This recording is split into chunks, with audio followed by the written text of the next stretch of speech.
پاک کی ایک آیت مبارکہ میں فرمایا کہ افحسبتم انما خلقناکم عبثا وانکم الینا لا ترجعون، کہ اے لوگوں کیا تم یہ گمان کر بیٹھے کہ ہم نے تمہیں بیکار پیدا کیا اور تم ہماری طرف لوٹ کر نہیں آؤ گے۔ خدائے جلال نے انسانوں کے دو گمانوں کو بیان کیا کہ کیا تم یہ گمان کر بیٹھے کہ تم بیکار پیدا کیے گئے، عبث پیدا کیے گئے اور تم ہماری طرف لوٹ کر نہیں آؤ گے؟ تو ایسا بالکل نہیں۔ اسی کا جواب قرآن پاک کی ایک اور آیت میں ہم اگر دیکھتے ہیں بہت سی جگہوں پہ مل جاتا ہے، لیکن میں اختصار کے ساتھ سورہ ذاریات میں خدائے جلال فرماتے ہیں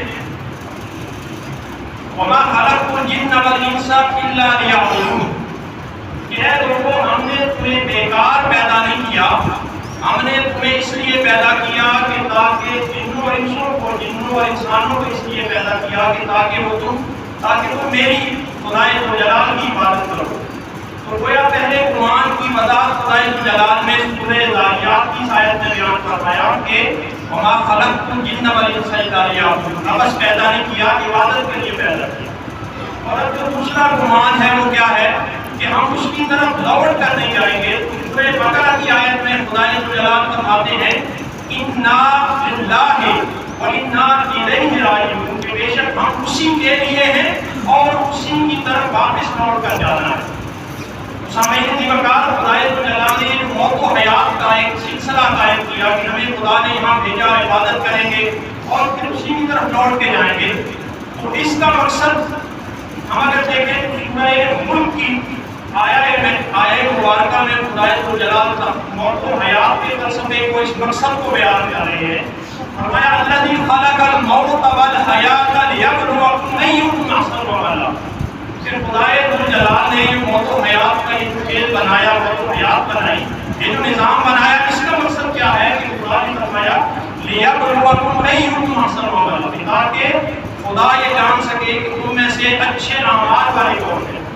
سامعین اعمال جو ہیں دو طرح کے ہو سکتے ہیں، برے اور اچھے، اور شریعت مطہرہ میں دونوں جو اعمال ہیں ان کی جزا و سزا کو بیان کر دیا گیا، لیکن ہم آج اچھے اعمال کی جو جزا ہے اس کو یہاں بیان کرتے ہیں۔ خدائے جلال نے اچھے اعمال کی جو جزا ہے اس کو سورہ مومنون کی پہلی 11 آیات میں بیان کیا، اور ایک حدیث پاک جو میں نے آپ کے سامنے پیش کی سورہ مومنون کو اگر ہم پڑھیں تو خدائے جلال فرماتے ہیں کہ المومنون، بے شک مومن جو ہے فلاح پا گئے۔ اور مومن کون سے ہیں، ان میں کیا صفات ہوگی؟ خدائے جلال نے فرمایا الذین هم فی صلاتهم خاشعون، کہ جو اپنی نمازوں میں عزت و نیاز کرتے ہوں گے، خشوع کے ساتھ نماز ادا کرتے ہوں گے، وہ مومن کامیاب ہو گئے، فلاح پا گئے۔ آگے فرمایا والذین هم عن اللغو معرضون، اور جو لغو باتوں سے، بےہودہ باتوں سے اجتناب کرتے ہیں وہ مومن کامیاب ہوئے۔ آگے فرمایا والذین هم للزکاۃ فاعلون، زکات جو ہے اس کو باقاعدگی سے ادا کرتے ہیں، وہ کامیاب ہو گئے۔ پھر فرمایا والذین هم لفروجهم حافظون، اور اپنی شرمگاہوں کی حفاظت فرماتے ہیں، حفاظت کرتے ہیں، الا علی ازواجہم اور ما ملکت ایمانہم فانہم غیر ملومین، مگر وہ اپنی بیویوں یا جو ان کی مانیاں ہیں ان کے ساتھ اس میں کوئی حد نہیں، وہ اللہ تعالیٰ نے جائز قرار دیا۔ ومن ابتغى وراء ذلك فاولئک هم العادون، جو اس سے بڑھ کے یعنی اپنی بیویوں اور باقیوں سے بڑھ کے اپنی شرمگاہ کی حفاظت نہیں کرتے، کہیں اور جاتے ہیں، تو یہ لوگ جو ہیں وہ حد سے بڑھنے والے ہیں، اعراض کرنے والے ہیں، گویا وہ مومن نہیں ہے یا وہ مومن ایمان کے نچلے درجے میں ہیں۔ والذین هم لأماناتهم وعهدهم راعون، مومنوں کی مزید آیت کیا، مزید نشانی فرمائی خدائے جلال نے کہ جو اپنی امانتوں اور باتوں کی پاسداری کرنے والے ہیں۔ والذین هم لأماناتهم وعهدهم راعون والذین هم علی صلواتهم یحافظون، مزید فرمایا کہ جو اپنی نمازوں کی مداومت کے ساتھ حفاظت کرنے والے ہیں۔ تو یہ سارے لوگ یہ قوم میں مومن ہوئے۔ خدائے جلال نے مومنوں کی یہ نشانیاں بیان فرمائی۔ مومن جو ہے نماز کی مداومت کرتے ہیں، نماز کی پابندی کرتے ہیں، لغو باتوں سے اعراض کرتے ہیں، بےہودہ کام نہیں کرتے، اپنی شرمگاہوں کی حفاظت کرتے ہیں، زکوٰۃ ادا کرتے ہیں۔ تو یہ ساری نشانیاں بیان کرنے کے بعد خدائے جلال نے فرمایا کہ لیبلوکم ایکم احسن عملا، کہ تاکہ اللہ جان سکے کہ اچھے اعمال والا کون ہے۔ اب اچھے اعمال جنہوں نے کر لیے اس کی جو جزا ہے، اس کا جو بدلہ ہے، جو صلہ ہے، وہ خدا جلال فرماتے ہیں اولئک هم الوارثون، یہ وہ مومن ہیں، یہ وہ لوگ ہیں جو وارث بنیں گے۔ کس چیز کے وارث بنیں گے؟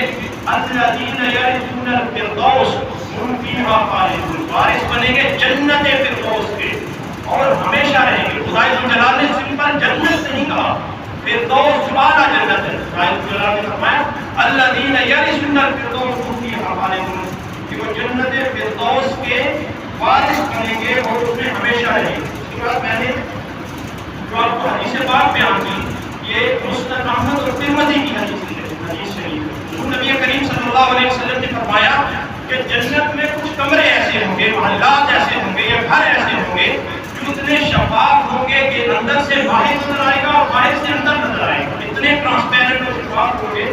تو یہ گھر خدا جلال نے کس کے لیے بنائے؟ اللہ اکبر۔ خدا فرماتے ہیں، رسول پاک فرماتے ہیں اللہ لمن اطعم الطعام، ان کے لیے بنائے کھانا کھلائیں گے، جو یتیموں کو مسکینوں کو کھانا کھلائیں گے، مسکینوں کے سر پہ دست شفقت رکھیں گے، وعلن الکلام، اور گفتگو میں انتہائی نرم ہوں گے، خشونت ہوں گے، پیار سے بات کریں گے، مسکرا کے بات کریں گے۔ اللہ اکبر۔ آگے فرمایا وقال الصیام، اور نفلی روزے جو ہیں وہ کثرت کے ساتھ نفلی روزوں کا اہتمام کریں گے۔ وصلی بالناس باللیل والناس نیام، اور رات کو جب لوگ سو رہے ہوں گے تو ایسے لوگ جو ہیں، ایسے مومنین کو تہجد پڑھا کریں گے، خدا جلال کو یاد کیا کریں گے، مصلی پہ کھڑے رہا کریں گے۔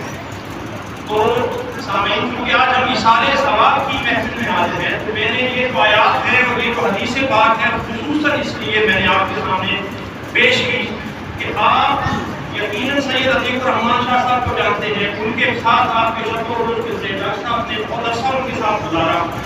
میں آپ سب کے سامنے خدائے ذوالجلال کو حاضر و ناظر بنا کے میں یہ شہادت دیتا ہوں کہ یہ جتنی میں نے جو آیتیں بیان کی، یہ جو ترجمہ میں نے آپ کو حدیث پاک پڑھی، خدائے ذوالجلال کی عزت کی قسم، یہ تمام تر خوبیاں سید عطیق الرحمن شاہ صاحب ہیں۔ آپ اس بات میں گواہی دیں گے کہ یہ تمام تر خوبیاں سید عطیق الرحمن شاہ صاحب میں پاس پائی جائیں۔ اور سامعین، خدائے ذوالجلال شہادت کا محتاج نہیں، کسی کی گواہی کی خدا کو کوئی محتاجی نہیں، مگر خدا پسند فرماتے ہیں۔ کئی روایات میں آتا ہے خدائے ذوالجلال اپنے فرشتوں سے پوچھتے ہیں کہ میرے بندے فلاں کے بارے میں کیا حکم ہمارے میں کیا ہو، تو خدائے ذوالجلال کے فرماتے ہیں اچھا وہ کہہ رہے تھے تو ایسے گا، تو میں گواہ بنا کے آپ کو بھی گواہ بنا کے خدائے ذوالجلال کی عزت کی قسم کھاتا ہوں کہ سید عطیق الرحمن شاہ صاحب ان تمام خوبیوں کے حامل تھے، اور ہمیں اس بات کے اوپر یقین ہے کہ خدائے ذوالجلال نے ہم کو جنت کا وارث بنایا، اس پہ کوئی شک نہیں۔ اور ہم دعا کرتے ہیں خدا سے صالحین کے صدقے ہمیں بھی مومنوں کی صفات کا حامل بنائے، تاکہ ہم بھی کل روزے کا کل جب ہم اس دنیا سے جائیں تو ہمارے پیچھے بھی لوگ ہمارے لیے یہ شہادت دیں کہ وہ بھی اچھے انسان تھے اور حضور کے عشق سے مزین تھے۔ السلام علیکم ورحمۃ اللہ۔